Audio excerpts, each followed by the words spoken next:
I would like to share with you some of the knowledge and personal experience about burnout. I have been through burnout. Because of that, I became interested in learning more about it from scientific publication, books, podcasts, vlogs, formal and informal personal interviews, and my own experience. This search and introspection has led to new and fresh way of thinking about, and an approach to burnout.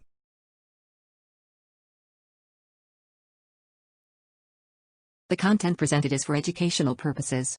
It leverages on material that is published, my experiences, and my own hypothesis. In no way am I suggesting or implying a solution to the complex problem and process of burnout.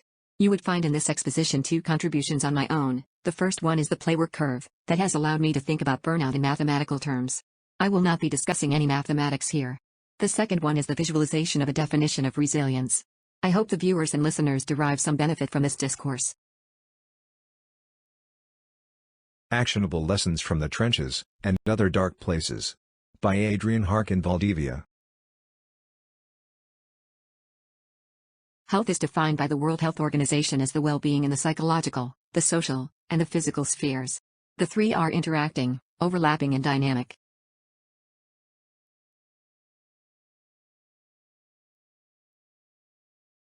If well-being could be plotted on the y-axis, then play could be on the x-axis and the correlation could be a bell curve. Where if play is too little or too much, then well-being drops. Therefore, there is a moderation range where well-being will be maximal. Following the train of thought, work can also be plotted on the same graph in the inverse of play. I will refer to this graph, from here forward, as the playwork curve, or PWC.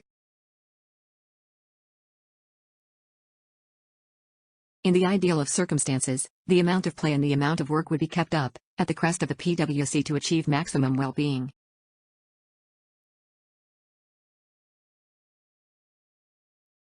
It seems that the play and work needles can swing a larger distance and still keep a narrower, but elevated level of well-being. Observe that the amount of play and work that any person needs is variable from day to day, from age to age, from circumstances to circumstances, that are, each, so individual. At this point, the important information to grasp here, is the general concept and the implications of the play-work curve.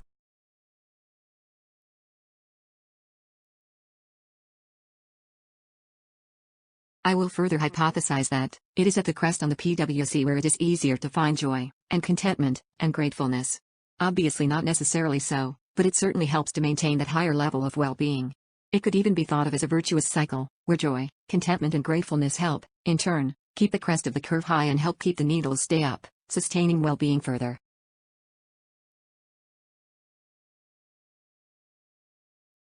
A word about play. Play, it's difficult to define. Here, we're not going to dwell in the definition. We all know play when we have it or see it. There are two main types of play, active and passive. In general, we should try to spend about equal amounts in each one. Obviously, the quality and quantity of play is variable according to multiple individual factors. Frequently, for most of us, and hopefully most of the time, work has an element of play built in. Samples of active play include direct social play, physical play, inventive play, crafting, problem solving, among others. Some examples of passive play include watching TV or sports, or listening to music, or some participations in social media.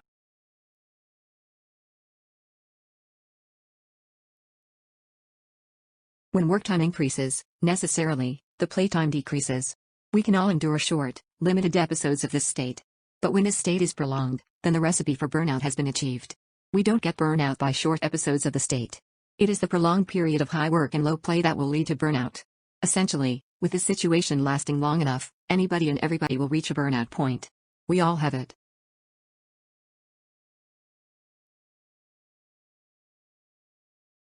But, there are some characteristics that may make a person more susceptible to burnout, such as an individual with a strong sense of service and duty, a person that is driven, competent, engaged, empathetic, sympathetic, caring, and diligent, seems to be at higher risk. Interestingly, those descriptors are the ones that companies would like to see in the employees they want to keep. Yet, those individuals are more vulnerable. The formula is more complex, and includes environmental factors such as being objectivized, suppressed, employees with challenges in other facets of life such as family or personal health. All these elements and risk factors are also variable from time to time. I feel that the prolonged separation of the needles of the PWC are important in burnout genesis.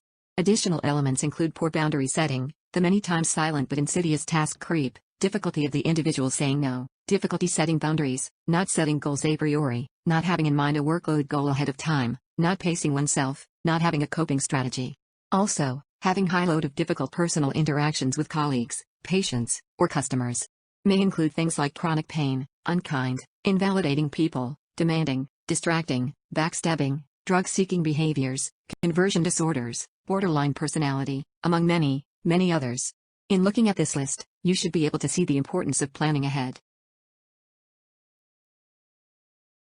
Additional important risk factors include not having enough time alone, not doing what's fun, not having hobbies, having the unmet expectations that the employer is monitoring the employee's workload, and having suboptimal support, among others.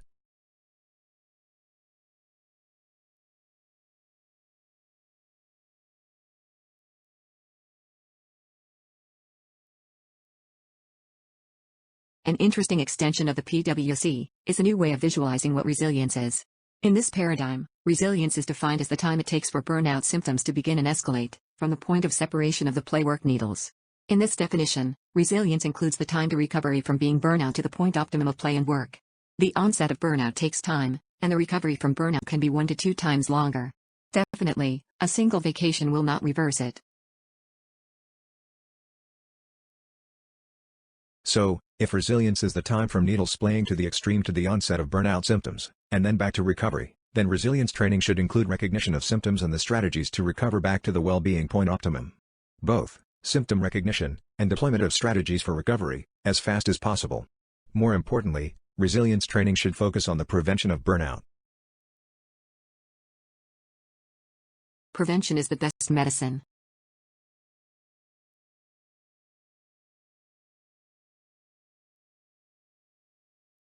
Okay, let's play an exercise here. What would this state be? Where work is low and play is high, also lowering well-being. Vacation. How long could you tolerate this state?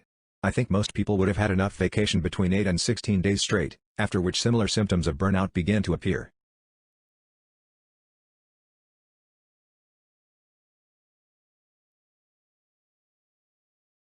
Now, what is this other state? In this state work and play are low, then dropping the well-being. This would be a state of a disability, a lot of people in jail, and even some people in retirement.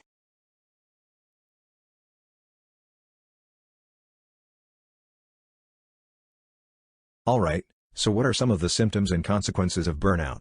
People that are in burnout experience to some degree or another some of these symptoms and consequences: cynicism, sarcasm, feeling apathetic, disinterest, disengagement, anhedonia, emotional volatility and explosivity, difficulty controlling anger, guilt feelings, fearfulness, feeling isolated, increased risk of divorce, increased risk of suicide, decreased attention, decreased self-confidence, decreased memory, decreased mental flexibility, decreased mental stamina, all of which can lead and aggravate the emotional, social, and physical deconditioning. There is some scientific evidence to show that burnout can lead to increased risk of errors, decreased job performance, reduced self-care. Also, feeling anxious, insecure, devalued, having sleeping problems, venturing into unsafe escapes, not keeping professionally up to date. All these effects of burnout can also feed on themselves, inducing a vicious cycle.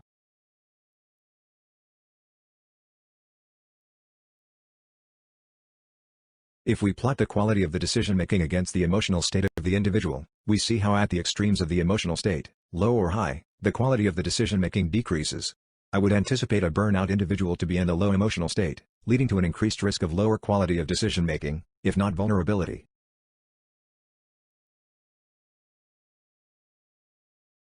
The next several slides are an overview exposition of prevention and recovery from burnout. Most likely, one began employment with a strong personal and professional sense of purpose and meaning. If these have faded or decreased, it is important to make motions to find purpose and meaning again.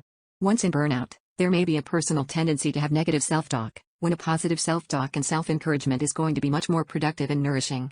It is most prudent to develop stress management and mindfulness skills ahead or early. That way, they can be used for coping, prevention, as well as for recovery. Developing human relations and self-control skills will only increase the fortitude against burnout. Taking care of the body and mind by having an A-priority daily workout schedule is very advantageous too, if not a positive multiplier.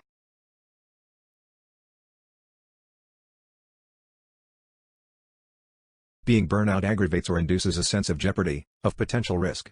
Activating, so, the sympathetic nervous system, the fight, flight, freeze responses. It is important to dedicate some time, maybe one day every 2 weeks, to address vulnerable points, which may include personal investments, ongoing education, contracts, retirement plans, insurance situations, etc. When it comes to burnout, failing to plan is planning to fail. Plan your scheduled playtime, which may be every day, every week, or every 2 weeks, or once a month, or all of the prior. It will depend on your own needs. I find it valuable to have a training program for partners and spouses so that they can be attentive and better prepared for detecting burnout, as well as having a support group or even a private hotline to get help. It is imperative that the employee know the amount of work time and playtime that they need to have. Many times this is difficult to know without exposure and experience. There is some information on what the workload for a physician should look like on average, such as from the NGMA, or the like. That would be a place to start, as both the employer and employee figure out their limits, boundaries, goals, missions, opportunities, tolerances, strengths and weaknesses.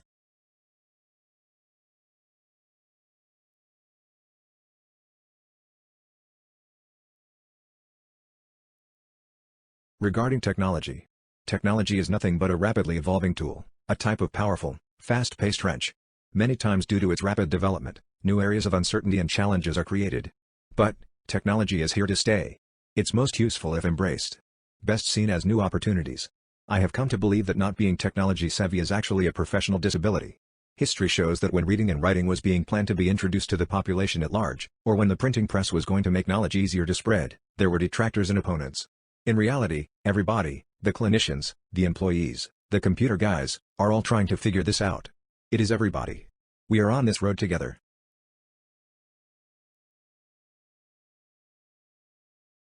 In this world with ever-increasing complexities, the approaches and habits of yesterday will not be sufficient, and may become barriers to progress, to adapting to the challenges ahead. We will need to continuously shed some of the old ways, as we embrace, or are absorbed into the new ways. Increasing complexity means that we need to develop faster adaptation skills and prepare with certain redundancies that may decrease efficiency today, but are needed to have the flexibility and survivability in, and for the future.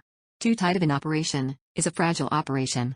Paraphrasing Dr. Viktor Frankl, our first freedom is the freedom to choose our attitude. I have observed, including in myself, that burnout-prone individuals may have difficulties setting boundaries.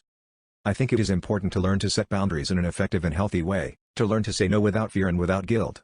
This will probably take some thinking, and offline practice, so that when boundaries are needed to be set, the person has the emotional and cognitive skills to be able to calmly do so. I think it is imperative that the employers have monitoring systems, and that supervisors know what the workload on the employee is, and what the appropriateness of the load is. Obviously, the employer doesn't want the load to be too light, but also it should not be too heavy. Task creep can come in very slowly and quietly.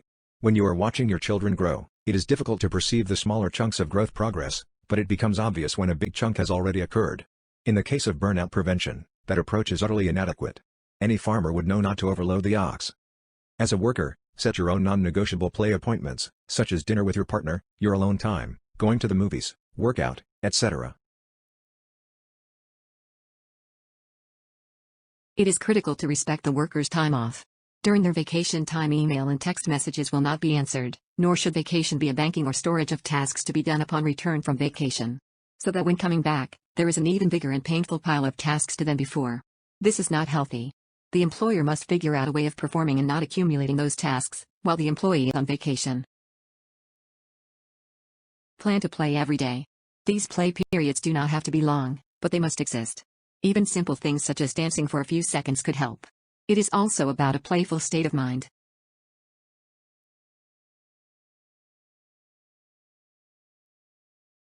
Some daily key strategies include: smile, smile, smile, walk fast. People that are depressed walk slow. Smiling and walking faster can be antidotes to depression and burnout. Greet people, be curious about the people you run into, and put that phone away. I present you a rule of threes that goes as follows: write the 3 things that went well today, write your 3 play goals for tomorrow, and write the 3 work goals for tomorrow. Be curious, be inventive, be creative, reward inventiveness and creativeness.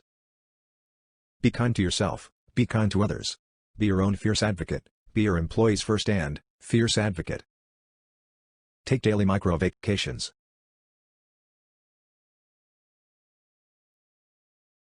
Some key ways of increasing your personal effectiveness include the Pomodoro technique, where you work for 25 minutes and take a 5-minute break. Then repeat. Parkinson's law, that paraphrased, states that if you do not set a time limit to a task, then it will take a whole lot longer to complete. For every task, set a deadline. The Pareto principle, which is essentially the 80-20 rule, where 20% of your effort produces 80% of your results. Plan and prioritize your tasks. The important and urgent comes first. And your meetings will be shorter and more productive if they are performed standing up rather than sitting down.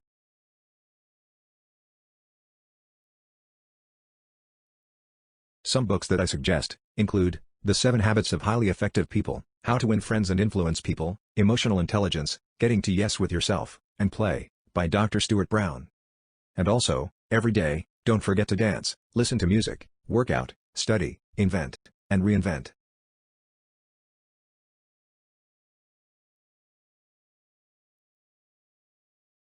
This is the final summary slide.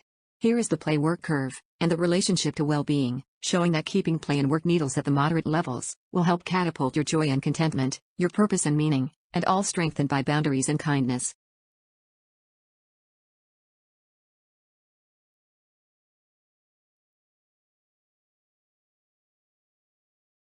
Yes, this may work for you. Balance your work and your play. Work. Play. Repeat. Every day.